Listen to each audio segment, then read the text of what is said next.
Salve pessoal! Hoje então, 14 de abril de 2022, quinta-feira, 17 horas e 3 minutos. Hoje nós estamos com um tema diferente, mas do momento: inovações legislativas em matéria de saúde. Estará conosco a maior referência nacional nesse tema, magistrada federal da Terceira Vara Civil Federal aqui de Curitiba, Paraná, doutora Ana Carolina Morozovski, que aprende, ensina e escreve sobre direito à saúde.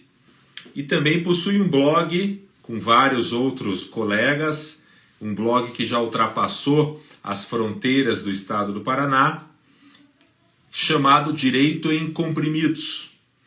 A doutora Ana Carolina tem sido citada em decisões do STJ, de lavra do ministro Luiz Felipe Salomão, no RESP 173/3013, foi recentemente mencionada pelo ministro Gilmar Mendes, do Supremo Tribunal Federal, também discutindo essas matérias.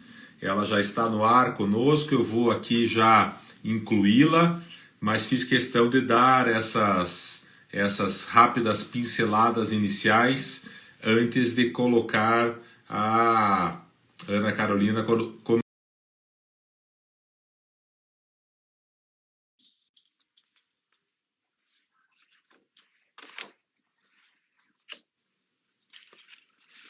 Salve, Carol! Boa noite, boa tarde ainda, né? Tudo bem? Salve, Marlos, tudo bem? Tudo, e você?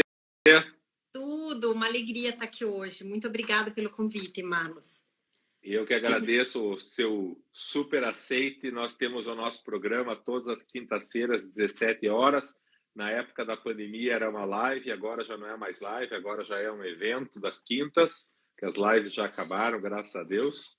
Mas estamos aproveitando esse espaço que se criou para receber pessoas importantes com temas relevantes, como é o teu caso. Então, estou muito feliz de te receber. Super obrigado. Imagina, eu que estou feliz, Marlos, uma alegria. Eu que agradeço imensamente.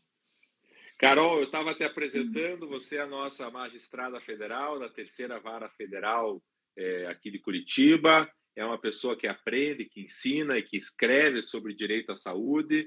Tem um blog chamado Direito em Comprimidos. Quem não acompanha, vale acompanhar. Está aqui no Instagram e também na rede, na internet, enfim, como Direito em Comprimidos, sempre com matérias super legais.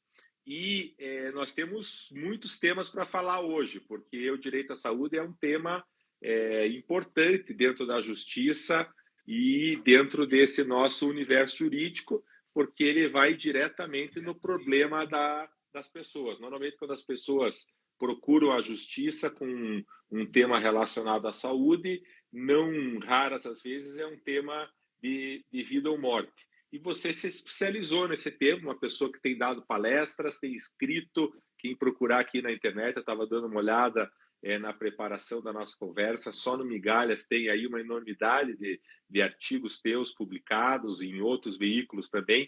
Como é que tem sido para você ser juíza federal num momento em que a saúde é um tema tão relevante? Marlos, eu estou já lidando com essa matéria de saúde já faz um bom tempo. A nossa vara aqui, a Terceira Vara Federal daqui de Curitiba, se especializou em saúde desde 2016. Então, todos os processos de Curitiba e de algumas subseções, né, ao redor de Curitiba vêm para nós aqui da Terceira Vara Federal do Paraná. Eu atuo junto com a doutora Luciana da Veiga. E realmente a pandemia foi um período bastante agitado para nós duas, porque nós participávamos de muitas reuniões junto com a Secretaria Estadual de Saúde, junto com a Secretaria Municipal de Saúde. Também tivemos processos importantes e delicados sobre leitos de UTI, sobre vacinas. Então, foi assim um período que não nos deixou entrar de jeito nenhum em tédio durante a pandemia, porque a gente teve que fazer muita coisa, realmente muita coisa durante a pandemia. E eu gosto muito da matéria, eu até falei assim, Marlos, vou te mandar um outro currículo daí para você falar que eu estudo e eu escrevo e eu ensino sobre direito à saúde, né? E eu aprendo sobre direito à saúde porque eu não tenho vocação para academia, para os rigores da academia, para aquela coisa formal. E eu sempre fico chateada que as pessoas não valorizam quando não é da academia, mas eu mesma não me valorizava. Então eu falei assim, então agora eu vou passar a falar que mesmo sem ter um título, eu estudo muito, eu ensino bastante e escrevo bastante sobre o direito à saúde. E é um tema que eu realmente gosto muito, do qual eu gosto muito. E esse trabalho todo tem surtido muito efeito, porque nós percebemos nessa produção, e que está boa parte dela no blog, né, Carol? Do blog Direito em Comprimido, Direito à Saúde ou a Saúde do Direito. Estou com ele aberto aqui na minha tela. Além disso, você tem sido citada em discussões importantíssimas, tanto no STJ quanto no Supremo. Eu verifiquei aqui no STJ, no RESP 173/3013, que inclusive é oriundo aqui do Paraná, o ministro Luiz Felipe Salomão, ele, nas folhas 53 e 54, cita uma ponderação acerca do rol da ANS, feita pela magistrada Ana Carolina Morozovski, especialista em saúde suplementar, em recente seminário realizado no STJ, segundo Seminário Jurídico de Seguros, em 20 de novembro de 2019. E aí ele descreve um trecho do teu trabalho, tratando justamente dessa questão do rol da ANS, que é um grande ponto, né, Carol, que está em discussão hoje. Esse é um grande problema, a gente podia até falar dele agora. Estão discutindo a taxatividade do rol, se é taxativo, se não é taxativo, mas como o nosso público é um público amplo, eu acho que a gente podia começar explicando o que é a ANS, como que nós chegamos nesse julgamento, qual que é o teu posicionamento, que reflexo isso traz para as pessoas no dia a dia, dá um caráter bem parecido com o teu blog, com as tuas postagens, que vão direto no que o pessoal entende, porque aqui ninguém é especialista em direito da saúde, fora você. Tá certo. Não, e mesmo sem ser especialista em direito à saúde, tá todo mundo sempre ouvindo as coisas sobre saúde, principalmente depois da pandemia, né? Todos os meus artigos, se vocês quiserem ler, estão lá no blog do Direito em Comprimidos. Quando tem sobre nós, né, sobre as pessoas que compõem o blog, tem lá o meu perfilzinho, e ali vocês encontram tudo que eu escrevi para o blog e também fora do blog, né? Então, acerca do rol, primeiramente, a ANS, Agência Nacional de Saúde Suplementar, que é uma agência reguladora que regula o mercado das operadoras de plano de saúde. Então, ela tem um enfoque de regulação de mercado e de proteção também dos usuários de planos de saúde. Foi criada já há algum tempo a Agência Nacional de Saúde Suplementar e a Lei 9656 de 98 institui o plano referência para essas operadoras de plano de saúde. O que é esse plano de referência? É aquilo que está listado, então, pela ANS e que deve ser obrigatoriamente oferecido pelas operadoras de plano de saúde. Operadoras, a gente fala que é lato sensu, né? As operadoras são de vários tipos, né? Então, mas quem contrata algum tipo de empresa que lida no plano, na área da saúde tem que oferecer aquilo que está listado pela ANS, listado no famoso rol da ANS. E pouca gente sabia do rol, mas com o último julgamento do STJ, que teve uma repercussão muito grande, porque o Marcos Mion entrou na mídia, as pessoas se manifestaram, a doutora Luana Oliveira falando sobre o rol. Então, muita gente teve contato com esse assunto, né? Ainda que não tenha tido nenhum processo na justiça, nem nada, mas o rol é uma coisa que a gente vem analisando na justiça faz muito tempo, porque as operadoras muitas vezes negam tratamentos, né? Então os juízes já têm analisado essas questões já faz um tempo. Eu tenho uma posição muito clara, Marlos, de que o rol é taxativo. Tem um artigo escrito sobre isso e de que aquilo que não está no rol não precisa ser fornecido pelas operadoras de planos de saúde. Por algumas razões. Primeiramente, porque se o rol é mínimo, então é aquilo que minimamente a operadora precisa oferecer. Ela pode oferecer mais desde que contratado. Então a operadora pode, olha, vou dar esse outro tratamento, mas você precisa pagar por isso. Outro motivo pelo qual me parece que o rol é taxativo também. Existem vários tipos de contratos que você pode fazer com operadoras de plano de saúde. Uns mais completos, outros menos completos. E qual seria o motivo de haver tantos tipos de contrato se no final as operadoras teriam que fornecer tudo para todos eles, independentemente do preço que cada usuário paga, né? Outro motivo pelo qual me parece que o rol é taxativo também é porque ele passa por ciclos de atualização. Então, ele está sempre sendo atualizado com a inclusão ou a exclusão de novas tecnologias em saúde. E o artigo 757 do Código Civil diz também que em contratos de seguros, riscos têm que ser pré-determinados. Se o rol não é taxativo, esses riscos no contrato de seguro não são pré-determinados.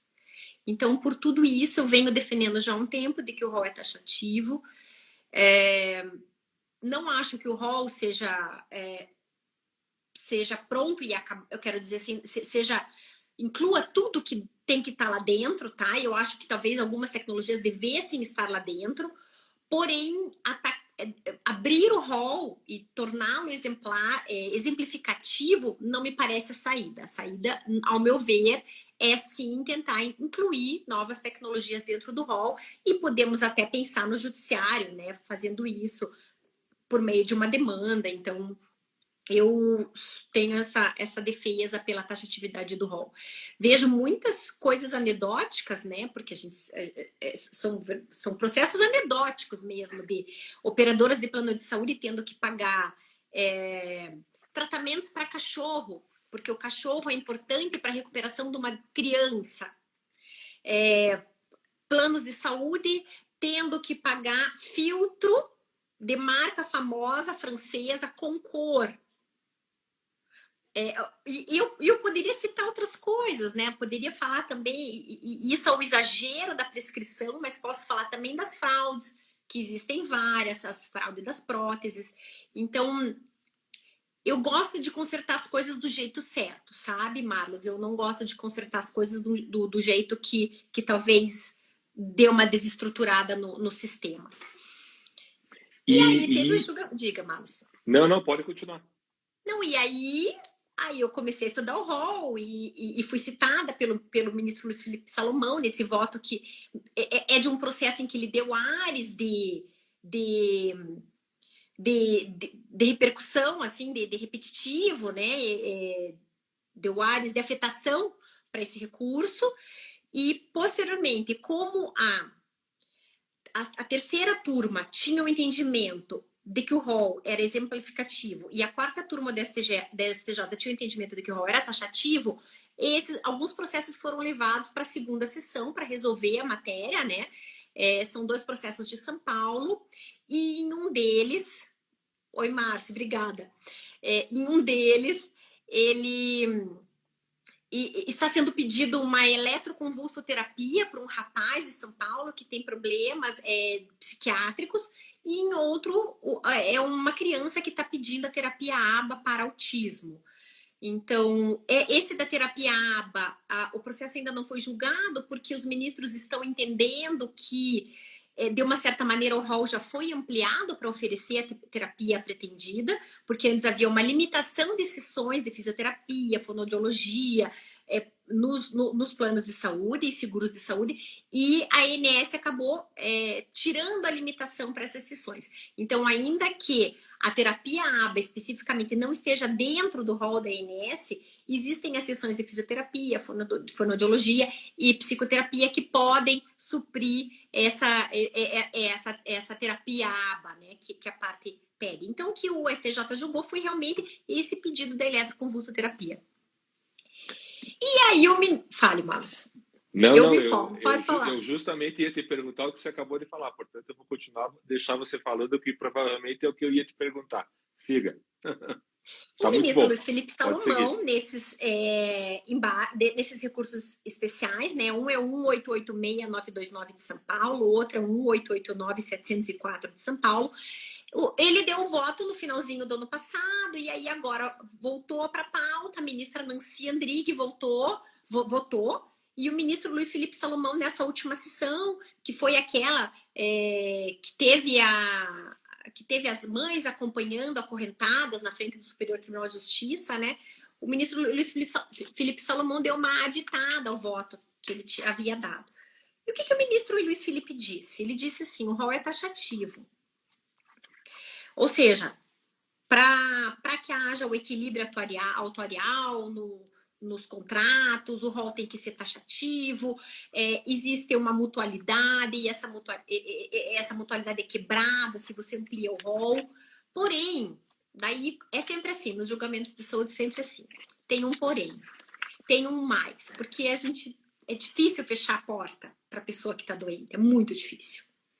E não olhar só para aquela pessoa e olhar para a coletividade. É um processo. Então, o que ele falou?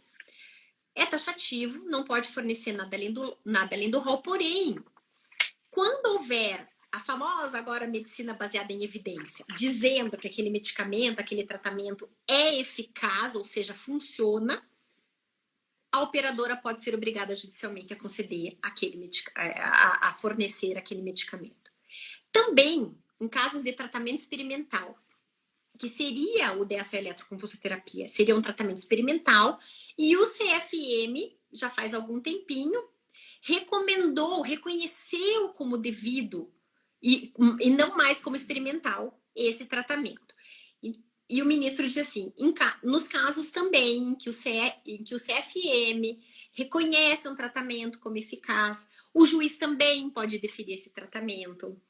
E também quando o judiciário, através o poder judiciário, o juiz auxiliado pelos núcleos de apoio técnico que auxiliam o poder judiciário e os juízes, né, tiverem essa comprovação de eficácia do tratamento, eles podem dar. Então, o ministro estabelece assim 3 exceções. O rol é taxativo, porém, se houver uma medicina baseada em evidência dizendo que o tratamento é efetivo, a operadora tem que dar, eficaz, né? A operadora tem que dar. Se o CFM recomendar e reconhecer aquele tratamento, a operadora pode ser obrigada a dar. E se a nota técnica, que auxilia os juízes, também disser que o tratamento é eficaz, o juiz também pode dar. Aí eu pergunto, com todo respeito ao ministro, né? Isso é taxatividade? Isso não é taxatividade. A taxatividade é uma coisa fechada. A partir do momento em que a abertura do rol para exceções é incompatível com a sua taxatividade. Então, foi um jogo de palavras, né? Imagino, penso eu, né? Porém, o ministro não fechou o rol. Ao contrário do que todo mundo que estava indo lá no STJ acorrentado estava pensando. O ministro não fechou o rol, tanto que o ministro votou por conceder o tratamento para o paciente. E a ministra Andrighi, nessa última sessão, foi de encontro a muita coisa que nós já tínhamos evoluído na judicialização da saúde, infelizmente. Ela disse que se o médico prescrever uma determinada tecnologia, o juiz pode sim deferir aquela tecnologia sem entrar em questões técnicas, dando autonomia, respeitando a autonomia e a liberdade do prescritor. Porém, isso é muito perigoso, porque a indústria farmacêutica gasta o mesmo tanto em pesquisa e desenvolvimento e em publicidade. Os valores gastos pela pesquisa, pela indústria farmacêutica em publicidade cresceu tanto nos últimos anos que se equiparou aos valores gastos com pesquisa e desenvolvimento. E para onde vai esse dinheiro da publicidade? Principalmente para o médico. O médico que está ali, que recebe esse dinheiro de publicidade. Em eventos ou enfim, jantares, almoços, existem regras que limitam o financiamento de coisas pela indústria farmacêutica, mas elas ainda fazem esse tipo de financiamento, que né, infelizmente ainda fazem. Então, deixar o juiz deferir qualquer coisa que o médico prescrever me parece um tanto quanto perigoso. Aliás, e assim, nós temos muitos tratamentos experimentais, nós temos drogas muito caras, nós temos tratamentos no exterior, e seria então, se prevalecer o voto da ministra, seria então abrir, né, abrir o contrato para todos esses tipos de tratamento. E não vai ter operadora que vai aguentar, né? Então estamos nesse impacto. As pessoas que estavam lá acorrentadas no tribunal, e a maior parte desses personagens públicos da internet, eles estavam favoráveis ao rol não ser taxativo.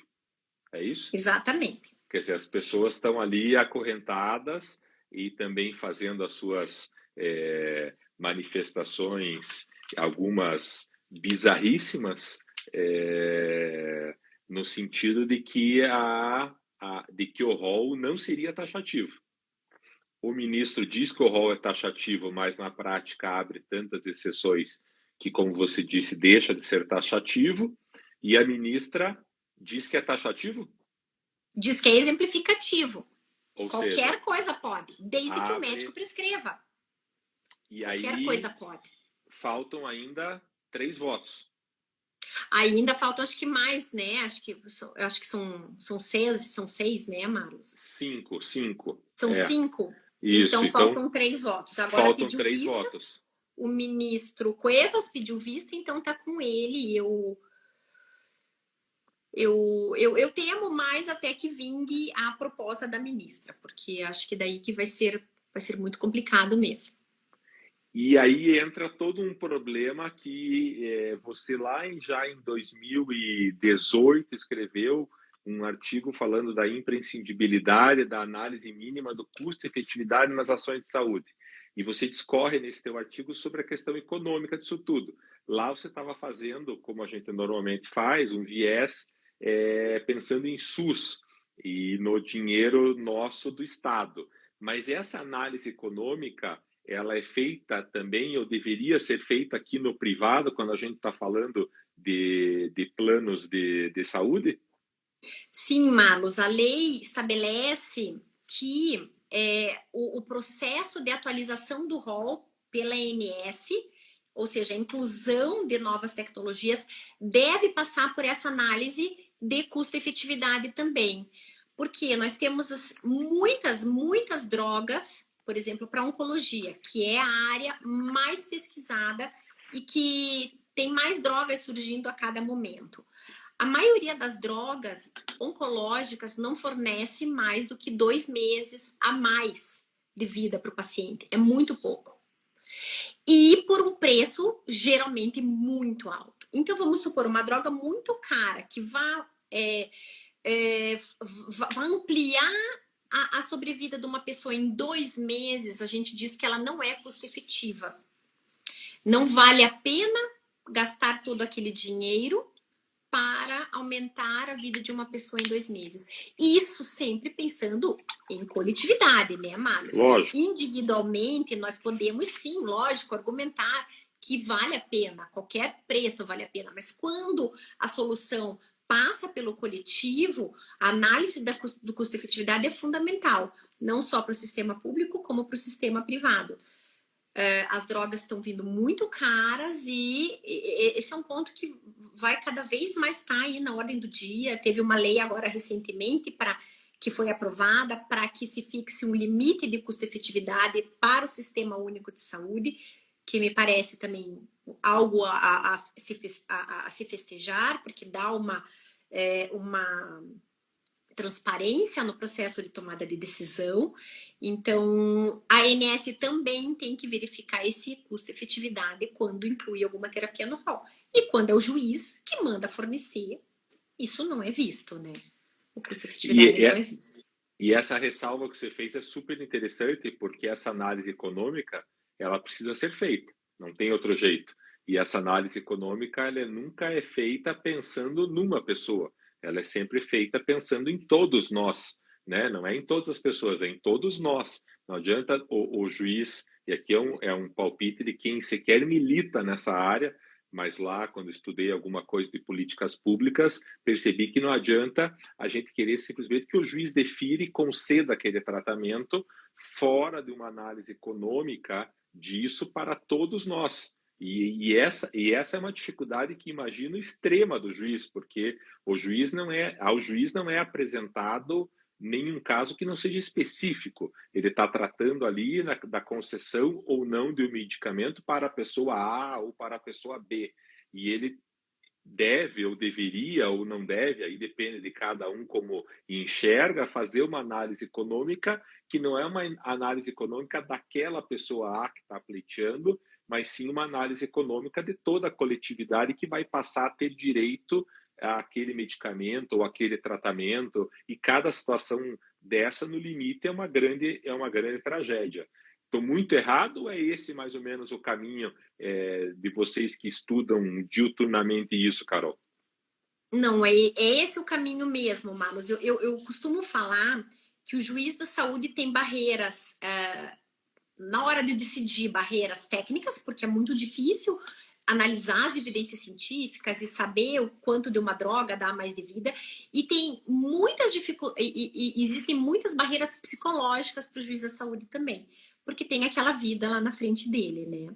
Então, quando o juiz começa a lidar com processos de saúde, ele está muito focado ainda naquela vítima e não consegue enxergar a coletividade. Naquela vítima que é o autor da ação. Exato. Existe um viés que chama o viés da vítima individualizada, que diz o quê? Que o ser humano inconscientemente dá mais valor, sente mais pena de uma pessoa específica, que ele, né, cujo nome ele sabe, cujo rosto ele vê, do que para uma coletividade. Então, as campanhas publicitárias, elas exploram muito isso. Muita gente, quando vai fazer uma campanha, põe lá o nome de uma pessoa que está sofrendo e tal, ao invés de falar assim, vamos ajudar o pessoal da guerra da Ucrânia. Por vários fatores, se vocês quiserem explorar esse assunto, tem um livro do Dan Ariely que chama Positivamente Racional. Eu tenho um artiguinho também que eu falo sobre esse viés da vítima individualizada.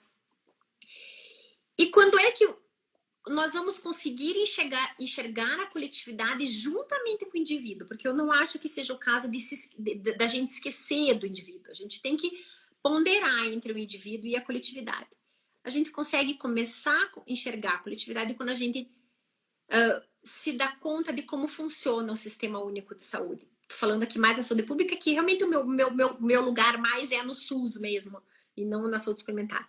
Então, quando a gente vai visitar uma secretaria de saúde, quando a gente conversa com os gestores e a gente vê que existe uma equipe deslocada para atender processos judiciais, que existe um local na Secretaria Estadual de Saúde onde se armazenam medicamentos judicializados, e esse local está cada vez mais se expandindo, precisa de cada vez mais espaço no CEMEPAR para guardar os judicializados, e também a luta pelo orçamento lá dentro, né? Porque o judicializado consome um orçamento dentro do município, ou do estado, ou da União, e o juiz, então, se dando conta de que existe um trade-off entre o individual e o coletivo, ele começa a ver o coletivo.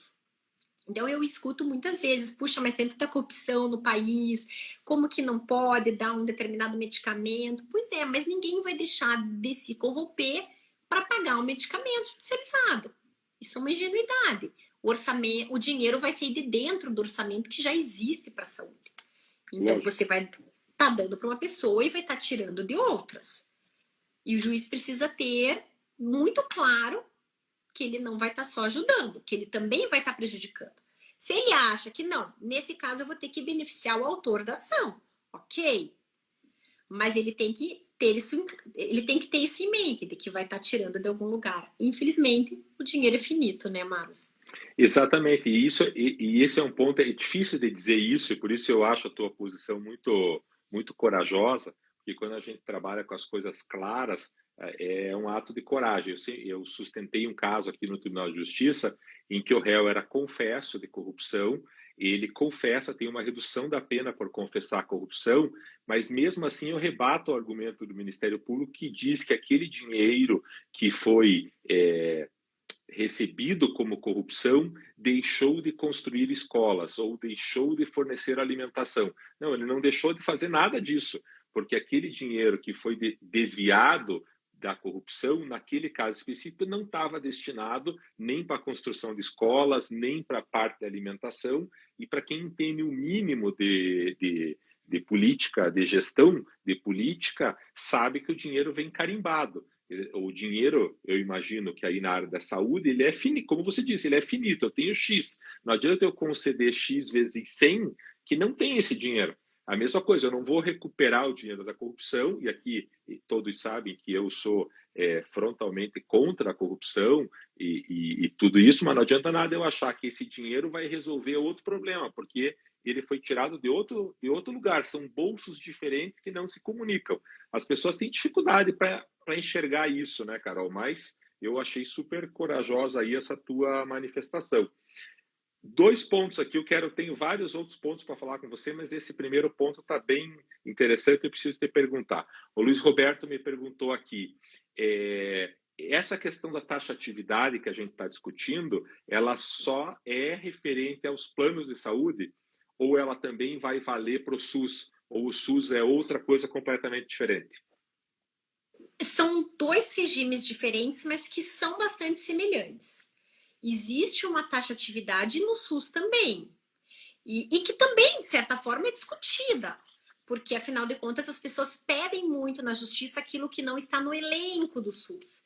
Então, tudo que o SUS fornece tem que estar listado, seja de medicamento, seja de tratamento, seja órtese, seja prótese, tudo tem que estar listado e também passa pela análise da Conitec, que é o órgão responsável por avaliar tecnologias em saúde aqui no SUS.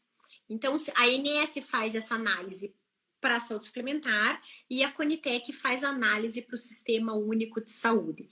É um órgão plural, vinculado ao Ministério da Saúde, mas do qual participam as secretarias estaduais de saúde, as secretarias municipais de saúde, CFM, participa a Anvisa também, e que ele é um órgão relativamente recente, de 2011, foi inspirado em um órgão do Reino Unido chamado NICE. Então são agências de tecnologia, né? Não são agências como a ANS, né? A gente fala agências de avaliação de tecnologia em saúde, mas não são agências reguladoras, tá? Elas não têm personalidade jurídica própria. É um órgão vinculado ao Ministério da Saúde, e a Conitec que vem fazendo esse serviço aqui. Devo dizer que tem melhorado muito, ainda, claro, tem muita coisa para melhorar, mas eu acho que a Conitec tem feito um bom trabalho, e por ter sido criada em 2011, acho que a evolução em 11 anos foi bem grande. Legal. E você mencionou, Carol, que tem um jeito certo de fazer a mudança.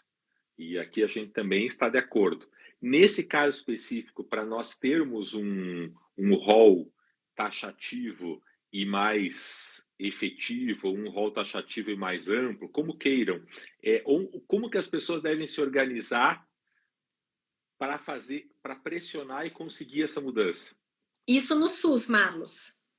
Ou no sistema privado?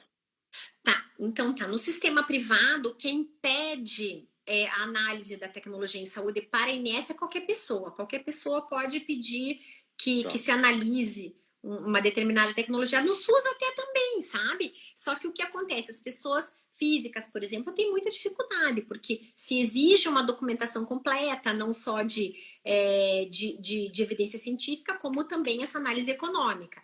Então fica difícil. Mas existem associações que conseguem fazer, existem sociedades médicas que conseguem fazer esse requerimento, né? Que conseguem demandar não só a ANS, como também a Conitec. muitas vezes, judicialmente, muitas vezes não, são poucas vezes, mas algumas vezes são feitas, o próprio judiciário acaba instando a Conitec a fazer uma determinada análise, e talvez essa seja, sim, a judicialização legal para se fazer. Então, o judiciário provoca a Conitec para analisar uma determinada tecnologia para fornecer para todas as pessoas naquela mesma situação. E aí a Conitec analisa, vê se tem evidência científica, vê se é custo efetivo e o impacto orçamentário daquilo, que é a segunda etapa da análise econômica. A análise econômica compreende a apuração do custo-efetividade, ou seja, se vale a pena pagar por aquilo, e o impacto orçamentário diz respeito a quantos cofres públicos vão ter que arcar se uma determinada tecnologia for incorporada, não só o SUS, como a ANS. Então, tem que se organizar, tem que... geralmente, geralmente quem pede essas introduções de nova tecnologia são sociedades médicas ou associações de pacientes. Geralmente são elas. Maravilha. Então, quem está nos acompanhando, eu estou conversando com a doutora Ana Carolina Morozovski, temas ligados à saúde. Tem um livro que ela sugeriu aqui no primeiro tempo, Dan Ariely, em português, Previsivelmente Irracional, as forças invisíveis que nos levam a tomar decisões erradas. Isso. Foi o mais vendido do New York Times, da editora Sextante. Inclusive está disponível para download na internet. Não estou achando aqui agora, mas senão eu mostrava aqui para vocês. Legal. Muito bem, Carol. Agora tem um segundo tema que também é polêmico, que é a questão da lei recente deste ano, 2022, 14.313. Todo mundo ficando louco, achando aí que tem relações políticas e, ao que eu estou sabendo, por incrível que pareça, a lei é boa. Então, eu estou soltando a bomba na tua mão aí para você falar sobre ela. Eu entendo que as pessoas achem que talvez seja alguma coisa política, né? Acho que existe um pé atrás mesmo, né, com essas alterações, principalmente depois de toda a polêmica que envolveu o kit Covid e a dispensação de medicamentos sem eficácia comprovada. Porém, eu tenho quase certeza de que não foi isso que aconteceu, porque eu vejo muito isso na judicialização, o quanto não existir... deixa eu primeiro explicar o que a lei fala. A lei diz assim... Isso. O Sistema Único de Saúde, a partir de agora, vai poder fornecer tratamentos que não estejam registrados na Anvisa para uma determinada doença. Então, vamos supor, existe uma doença de pele X para o qual o medicamento serve. Porém, esse mesmo medicamento serve também para um câncer, tá? E o registro na Anvisa tá para a doença de pele. Não tá para o câncer. Quando um tratamento vai obter o registro na Anvisa, o registro sai para uma determinada doença, para uma determinada população. O medicamento vai ter na bula a dosagem e um determinado modo de administração.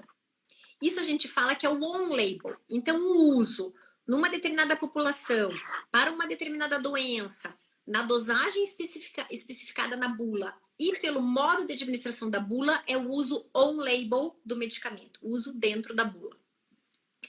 Ocorre que, inúmeras vezes, principalmente em medicamentos pediátricos, em que a pesquisa é muito mais difícil por questões éticas, é muito difícil fazer pesquisa com criança, o uso de um determinado medicamento é off-label. Então, porque veja, o medicamento tem lá o registro para uso adulto, não pode fazer pesquisa com criança, existe uma série de impedimentos. Quando você dá aquele medicamento para uma criança, você está usando esse medicamento de uma maneira off-label, fora da bula. Então, é o uso dentro da bula e o uso fora da bula. O uso desse medicamento que eu citei agora, que eu dei o exemplo, de uma doença dermatológica para o câncer, é um uso off-label. Isso significa que o medicamento não é eficaz para câncer? Pode significar que não é eficaz, mas não necessariamente. Porque muitas vezes a indústria, quando vai pedir um registro, e o registro quem pede é só a indústria, tá? Não é qualquer um que pede. Quando a indústria farmacêutica vai pedir um registro na Anvisa, ele pede para uma determinada doença, como eu falei, e muitas vezes a indústria não tem interesse em pedir o registro para outra doença. O medicamento já está aqui no mercado, no privado ele já é receitado off-label, e ele não vai pedir para registrar para uma outra doença para incluir no SUS. E antigamente existia essa vedação de dispensação de medicamento no SUS para uso off-label. E o que veio a fazer essa lei? Ela veio falar assim, pode sim, pode distribuir no SUS um medicamento que está para uso fora de bula, mas não qualquer uso fora de bula. O medicamento para essa doença que não está registrada na bula daquele medicamento, o medicamento tem que ter passado por estudos para aquela determinada doença, em que ficaram comprovadas a acurácia, deixa até eu ver bem direitinho aqui quais são as palavras que a lei usa, em que os estudos têm que ter verificado a eficácia, ou seja, se funciona, a acurácia do medicamento, a efetividade e a segurança do medicamento. Não é qualquer uso off-label que o SUS vai poder fornecer. E mais, para que o SUS forneça, esse tratamento vai ter que ter passado por aquela agência da qual eu falei antes, que é a Conitec, que avalia as evidências científicas e a parte econômica. Por isso que quando falaram, meu Deus, isso é para entrar o kit Covid no SUS, o kit Covid não passaria pela lei. Porque o kit Covid não tem a eficácia aprovada, não tem a efetividade e não estaria padronizada em protocolo estabelecido pelo Ministério da Saúde e pela Conitec, porque a Conitec tanto nem aprovou o kit Covid, né? Então, acho que foi feito muito... Acho que as pessoas ficaram muito emocionadas e não deveria. E digo assim, Marlos, e por que eu falo que essa lei foi muito boa? Nós temos um caso muito emblemático e eu imagino que tenha sido até esse caso que motivou a edição da lei, que é para duas doenças. É um medicamento chamado bevacizumab, que serve para tratar degeneração macular relacionada à idade oftalmológica e retinopatia diabética, doença oftalmológica. Porém, esse bevacizumab tem o registro para tratar outra condição e não para tratar a doença oftalmológica. Para tratar a doença oftalmológica, existem outros 2 medicamentos, que são muito mais caros do que o bevacizumab. E o SUS não podia fornecer o bevacizumab, porque ele não tinha o registro para essas 2 patologias. Então, o que acontecia? As pessoas pleiteavam judicialmente esse medicamento, esses medicamentos, né? E a gente acabava fornecendo, a justiça acabava determinando o fornecimento desse medicamento mais barato, mas se fosse para incorporar na política pública de saúde, não poderia, porque ele era uso off-label.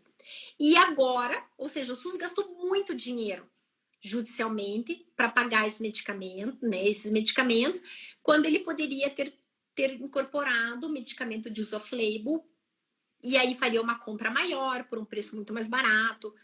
E temos outros medicamentos de uso off-label que são muito judicializados e que têm evidência científica. Temos o rituximab, que a gente brinca que o rituximab serve para tudo, entendeu? E realmente serve para muita coisa. Nós temos um micofenolato, cujo uso off-label é amplamente referendado pela medicina baseada em evidências, e o SUS não podia fornecer esses medicamentos. Então, me parece que foi um grande avanço. E, de alguma forma, isso não pode causar risco para a população? Você ter um uso de um medicamento off-label, ou seja, fora da bula? Em princípio, para que seja... como eu falei antes, para que esse medicamento seja fornecido, ele já precisa ter passado por todos os testes. A única coisa que ele não tem é o registro para aquilo. Primeiro, a segurança ele já tem, de uma certa maneira, verificada, porque ele tem o registro, mas para outra doença. Então, a segurança em termos de como que aquele medicamento vai entrar no nosso corpo, como ele vai ser absorvido, como ele vai ser excretado, isso a gente já tem documentado na Anvisa quando o medicamento foi registrado para outra doença, né?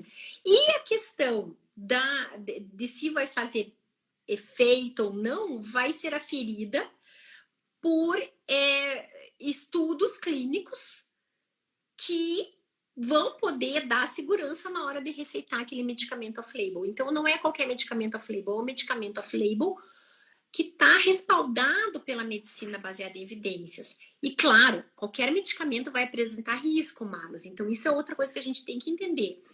Todos os medicamentos têm efeitos colaterais, reações adversas, todos, e a maioria deles pode dar reações adversas graves. Então, a relação de risco e de benefício é uma relação que ela é dinâmica. Às vezes, por uma doença mais grave, por um câncer, você aceita um medicamento que te traga um maior risco. Mas para uma dor de cabeça, não. Então, às vezes, o rituximab, que é muito usado na oncologia, logicamente ele pode oferecer risco, mas ele já está oferecendo risco para aquela doença de uso off-label, de uso on-label, dentro da bula, para aquela doença para o qual ele foi registrado. Então, o risco vai estar sempre ali, Marlos. Sempre ali. E a minha pergunta anterior, agora nesse caso, do aspecto econômico. Se a gente começa a usar o off-label, como é que fica a sustentabilidade do SUS? Então, como a lei prevê que o uso desse medicamento, desse tratamento off-label, seja recomendado pela Conitec, a Conitec faz essa análise econômica. Ela vai ter que obrigatoriamente fazer essa análise econômica de custo-efetividade e de impacto orçamentário. E o medicamento off-label, o tratamento off-label, só vai ser fornecido se passar pelas 3 etapas: a etapa da eficácia, a etapa do custo-efetividade e do impacto orçamentário. Que está lá na Lei 14.313. Isso está lá na Lei 14.313, exatamente. Maravilha.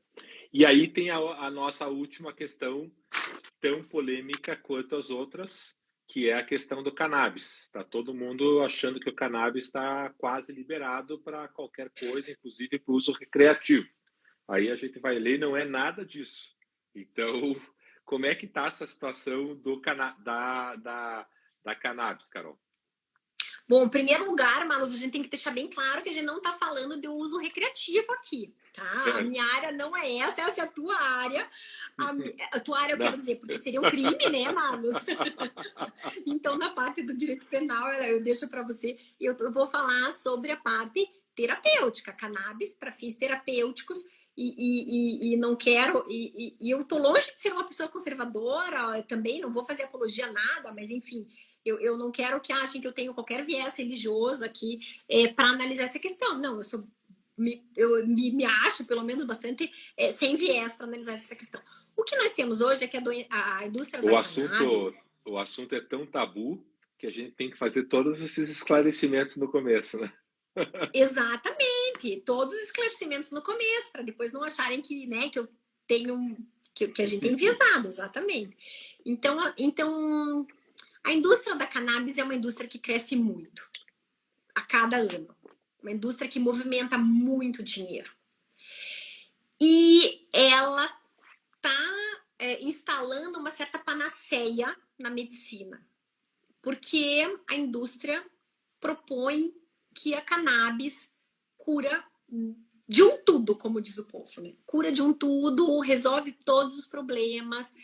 E nós vemos assim muitos médicos prescrevendo a cannabis. Nós temos médicos aqui em Curitiba que são especialistas em prescrever medicamentos à base de cannabis.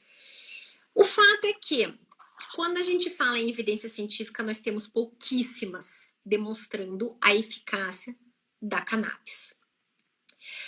Quando eu digo pouquíssimas, nós temos evidência científica para melhora de uma condição, que é a epilepsia refratária, na síndrome de West, na síndrome de Dravet e na síndrome de Lennox-Gastaut.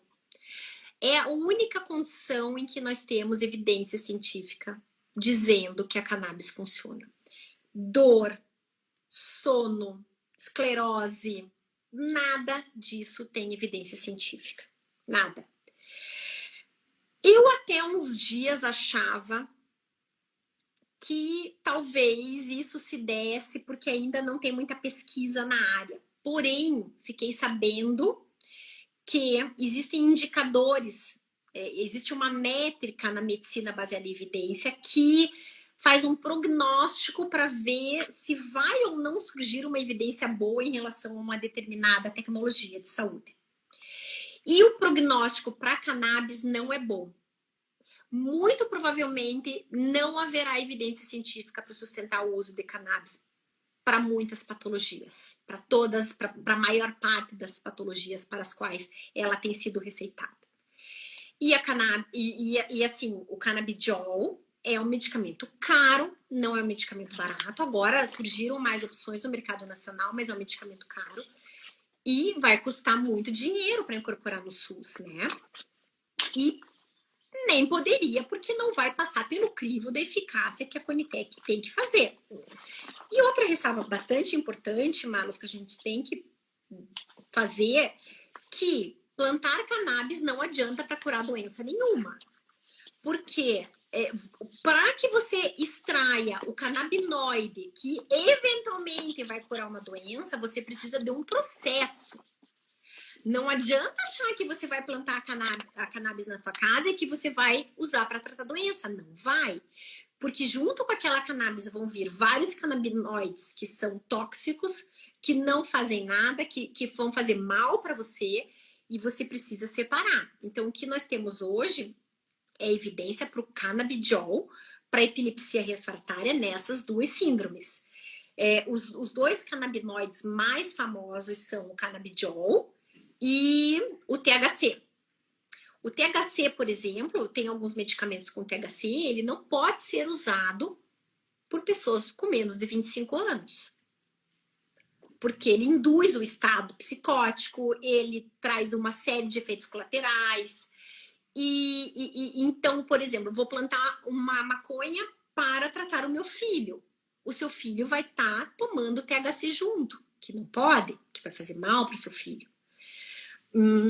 Feita essa ressalva, então, né, desmistificando essa questão, puxa, mas por que não planta? Porque é para tratar. Não vai tratar nada. Não pode. Não pode. E, portanto, Marlos, eu vejo, às vezes, projetos de lei. Existe um projeto de lei em São Paulo, do estado de São Paulo, para que o SUS forneça o canabidiol. Assim, forneça. Por projeto de lei, sem passar pela Conitec, sem passar por uma análise técnica. Isso não tem a menor condição. Não tem como acontecer. Não pode acontecer. E existe, me parece, uma romantização, né, da cannabis hoje em dia, como se ela curasse tudo e como se fosse feio falar contra a cannabis, contra o canabidiol. E a gente vê que não. Se a pessoa quer se tratar no privado com canabidiol, tudo bem, mas não pode querer incorporar no SUS uma coisa que não tem efetividade, não tem eficácia. Seria o mesmo que eu pretender incorporar a cloroquina, por exemplo. E vocês têm na justiça muitas pessoas pedindo que a justiça conceda o uso da cannabis? Muitos processos de canabidiol. Existe uma refratariedade muito grande também dos pacientes em relação ao canabidiol. Então, a gente fornece o canabidiol. Uma grande quantidade de pessoas não apresenta nenhum benefício, mesmo para as epilepsias das quais eu falei. Então, o que acontece muitas vezes é que a pessoa continua recebendo aquele canabidiol, o canabidiol não está funcionando, e às vezes as pessoas até comercializam o canabidiol, daí que ele recebeu da judicialização. Isso a gente tem algumas informações de que isso acontece. E o canabidiol também tem a questão de que chega uma hora, ele pode parar de fazer efeito. Então, se em algum momento o canabidiol diminuiu o número de crises epiléticas de uma determinada criança, pode ser que depois de 6, 10, 12 meses o canabidiol não faça mais efeito. Então, os processos judiciais são bastantes, são muitos mesmo, e para todos os tipos de condição, né? E pelo que eu entendi, na terceira vara, fora dessas duas exceções, a resposta tem sido negativa. Para epilepsia é a única condição em que a gente tem concedido. Eu até preciso dar uma olhada lá melhor, mas para outras condições não se concede de jeito nenhum. E o TRF está nessa linha? Você sabe? Pois olha, o TRF tem 3 turmas de saúde, porque quem julga a saúde no TRF é a turma de previdenciário. Na verdade, acho que até talvez no Rio Grande do Sul sejam até 2. Então, a turma avançada aqui do Paraná julga saúde, a turma avançada de Santa Catarina julga saúde, e agora eu não sei quantas previdenciárias são no Rio Grande do Sul, que também julgam saúde. Então, os tratamentos são muito... os julgamentos são muito díspares na 4ª região, a depender do estado em que se pleiteia. Aqui no Paraná, a tendência é só deferir para epilepsia também.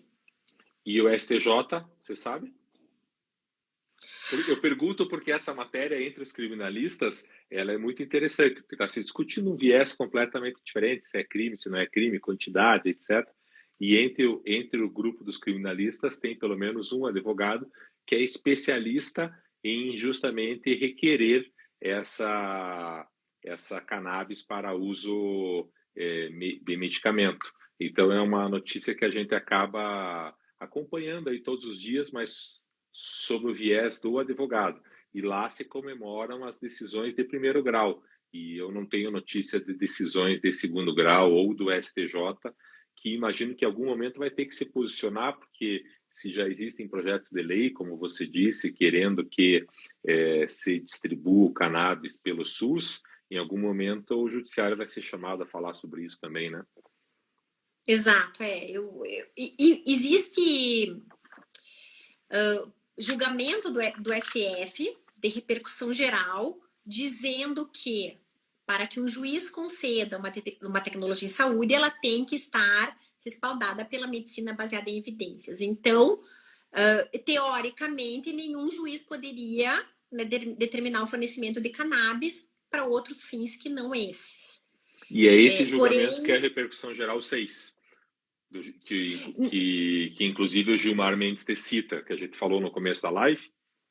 No 6 também foi falado, existem alguns grandes temas de saúde no STF, e o tema 6, o tema 500, o tema 793 e o tema 1161, que é mais recente. E aí, se eu for falar do tema 1161, dá uma outra live, porque o 1161 é justamente do processo de canabidiol, em que também foi feita uma confusão pelo Supremo Tribunal Federal. Ele partiu do pressuposto de que não havia medicamento à base de cannabis, à base de canabidiol no Brasil, mas já tinha medicamento para vender nacional. E ele permitiu a importação do canabidiol e que o SUS, então, fornecesse esse medicamento. Claro que daí desde que seja para condições que tem medicina, né, baseada em evidência. Porém, esse tema é bem complicado, mas não sei se seria o caso de entrar. Mas o fato é que todos esses temas do Supremo Tribunal Federal, de uma certa maneira, acabam dizendo que o judiciário só pode fornecer aquilo que for comprovadamente eficaz. A gente vai ficar com esse gancho para um próximo evento, que além das nossas conversas de quinta-feira às 17 horas, eu e o Guilherme Lucchesi produzimos diversas rodas de conversa, e eu acho que cabe uma roda de conversa sobre essa questão de matérias legislativas em direito de saúde, mas especialmente a gente podia analisar esses temas de repercussão geral relativos à saúde, aí trazer você mais 2 convidados que você indique, ampliar esse debate, porque o pessoal está aqui elogiando, agradecendo, dizendo que a live foi super, super bacana. E eu quero te agradecer demais, Carol, dizer que você é a nossa referência em direito à saúde, dizer que a gente acompanha, todos nós acompanhamos os teus textos no blog, que eu recomendo que vocês sigam, Direito em Comprimidos, está aqui no Instagram, está também na Rede Mundial de Computadores, na internet, e fiquei muito feliz com a tua participação. Vou pedir para você encerrar contando a história do teu jaleco próprio. Afinal de contas, não é todo juiz federal que tem um jaleco próprio. E eu sei do orgulho que você tem, por isso que eu estou perguntando. Então, a gente começa a lidar com saúde e ou você odeia ou você se apaixona. E eu acabei me apaixonando, né? E eu tenho uma história um pouco... E eu não tenho nenhum problema de falar nisso, porque eu tenho transtorno obsessivo compulsivo e sempre tive um pouco de toque, sempre tive um pouco com doença. Então, eu lembro que tinha uma época que eu não podia ver House, que se eu visse House no dia seguinte, eu acordava com todos os sintomas daquele paciente. E no fim, acabei indo para a saúde. E no começo, eu morria de medo de ler os laudos, de ler as notas técnicas, mas no fim, aquilo foi uma terapia de enfrentamento para mim, que é a terapia com a qual você combate o transtorno obsessivo compulsivo, é uma terapia de enfrentamento. E no fim, me apaixonei pela matéria e virei, eu brinco que sou meio médica já. E semana retrasada, eu e a minha colega Lu, a gente foi visitar o Hospital do Trabalhador, o Complexo Hospitalar do Trabalhador, que é brilhantemente gerido pelo Dr. Gessi, que fez um trabalho fantástico agora na pandemia, e ele nos convidou para visitar o centro, e eu falei para a secretária dele, eu falei assim, Andréia, meu sonho é ter um jaleco, Andréia, e é tão engraçado que eu recebo até no Instagram, eu recebo até propaganda assim de jaleco. Sabe aquela coisa assim que ele lê o inconsciente mesmo. E aí eu cheguei lá naquele dia e tinha 3 jalecos, assim, ó, a Andréia tá aí, ó, tá aí acompanhando a gente. E a gente chegou lá no Hospital do Trabalhador e tinha 3 jalecos, um para cada juiz que tinha ido visitar. Fui eu, a Lu e o Dr. Danilo. E agora eu tenho meu próprio jaleco, tá escrito assim, Hospitais do Paraná, e foi uma grande alegria ver um SUS funcionando tão bem como ele funciona lá no Complexo Hospitalar do Trabalhador. E eu acho que esse é um ponto que a gente pode lembrar sempre, né? Agradecer a existência do nosso SUS, os profissionais de saúde que se dedicam ao SUS e à pesquisa no Brasil. Quando a gente fala bem dos Estados Unidos, lá não tem um sistema único de saúde, então o SUS, com todas as dificuldades que são superadas pelos profissionais heróis, não só agora na Covid, que mostraram isso, mas desde sempre. O SUS funciona bem, e nós temos que deixar esse reconhecimento sempre que a gente fala em direito à saúde. Carol, muito obrigado. Viva! Viva! Uma boa noite. Obrigada pela escuta gentil, Marlos, e obrigada pelo convite. Legal. Hoje eu conversei, então, com a doutora Ana Carolina Morozovski, juíza federal da Terceira Vara Federal Civil aqui de Curitiba, blog Direito em Comprimidos, não deixem de seguir. E sigam também @marlosarnes. Estamos no ar todas as quintas-feiras, 17 horas. Na próxima quinta, feriado de Tiradentes, a gente pula, e dia 28 com o FAC, advogado criminalista, que vai tratar de processo penal e mídia. Hoje o roteiro foi todo da Ana Carolina Morozovski, o backstage, como sempre, do Luiz Roberto Juraski Lino, e eu sou Marlos Arnes de Oliveira. Espero vocês quinta, dia 28. Um beijo, pessoal. Tchau, tchau. Tchau, Carol. Obrigado. Bom feriado. Até logo. Obrigada.